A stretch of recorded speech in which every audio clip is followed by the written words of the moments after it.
morning, everyone. Welcome to today's morning meditation. We are looking in Matthew chapter 23, and we're going to be looking at the last three verses of this chapter, verses 37 through 39. So let's begin reading in verse 37.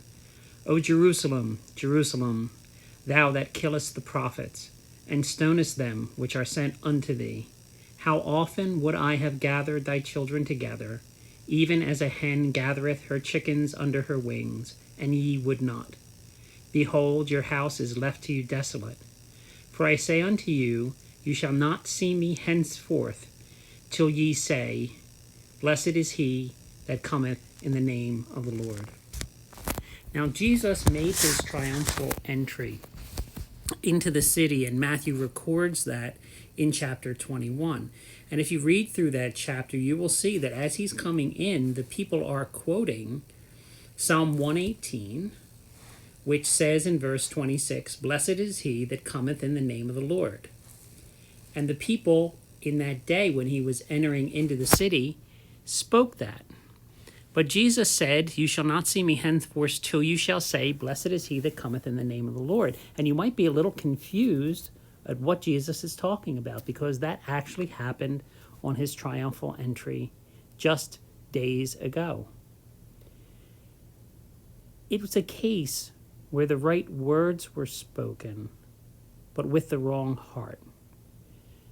When the people welcomed him into Jerusalem, praising him, exalting him, they were looking for him to become an earthly king that would give them a nation again out from under Roman rule, that he would be the kind of king, an earthly king that they were looking for, not a Messiah that was coming to deal with their sin, but one that was coming to give them prosperity. And we know that their heart wasn't right, because we know that just like they were praising him a couple days ago, in a few more days they will be crying out for his blood, saying, Crucify him, crucify him. He knew that that day the city wasn't really accepting him. And if you read the preceding chapter in Matthew 22 and Matthew 23, earlier in this chapter, you'll see Jesus has confrontations with the Pharisees because they were still not believing in him, trying to trap him, rejecting him and his claims of who he was, that he was the Messiah to come. So there were the right words spoken, but with the wrong heart. So he said he would have saved the city. He would have loved to gather them together, save them from all the tribulation that was coming upon them. But your house is now left to you desolate. Jesus knew that in just a few years, in 70 A.D., the Roman armies would destroy Jerusalem and the temple, and that the nation of Israel would be scattered throughout all of the earth, not to have a homeland for almost 2,000 years. So what is he referring to in verse 39 when he said, Blessed is he that comes in the name of the Lord? Well, Jesus came the first time to be the suffering servant, but he's coming back a second time. And the second time he's coming back as King of Kings and Lord of Lords. He's going to be ahead of the armies of heaven, and he will put his feet on the Mount of Olives. He will set up his kingdom in Jerusalem. And in the book of Zechariah, in the 12th chapter, he says this, I will pour upon the house of David and upon the inhabitants of Jerusalem the spirit of grace and supplications, and they shall look upon me, whom they have pierced, and they shall mourn for him, as one mourneth for his only son, and shall be in bitterness for him, as one that is in bitterness for his firstborn. He's saying when he comes back a second time, there's going to be a spirit of grace poured out upon Jerusalem.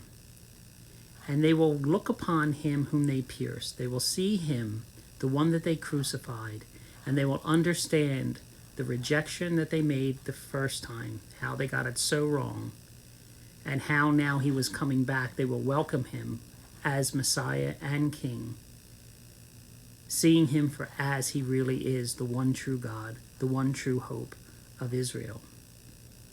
It comes because he gives them the spirit of grace, Paul, when he speaks of Israel in the book of Romans, says right now that there's a veil upon their eyes that they can't see properly. They can't understand, many of them, that Jesus Christ was the Messiah. But God will not cast off Israel forever and Jerusalem forever. He longs for those people and that nation, and he will, as Zechariah says, impart a spirit of grace, and they will finally recognize that Jesus Christ is the one and only King. And they will say out again, "Blessed be he that cometh in the name of the Lord," like they would in Psalm 118, and then they will know the Lord, and he will set up his kingdom in Jerusalem forever. So, beside understanding what this means for the nation of Israel, there's something I want you to consider for yourself. How many times do we say the right words before God, but with the wrong heart? How many times do we just say what we think God wants to hear, but in our own heart we're clinging to our own desires and our own will? That's a recipe for disaster. If you know that some part of you is resisting God, don't go through the motions of saying yes when in your heart you mean no. Rather, call out to the Lord and lay out your fears, lay out the problems that you have with succumbing to his will. Ask for his grace and make supplication before him. Humble yourself so that you can be in line with his will, which in the end result is always the best thing you can do. Let's learn a lesson from Jerusalem and not repeat the same things that they did. For we don't want our house left to us desolate. And I'm not saying that you lose your salvation, but we don't want to have to go through God's chastisement just to learn that he was right all along. Have a great day, guys. Bye.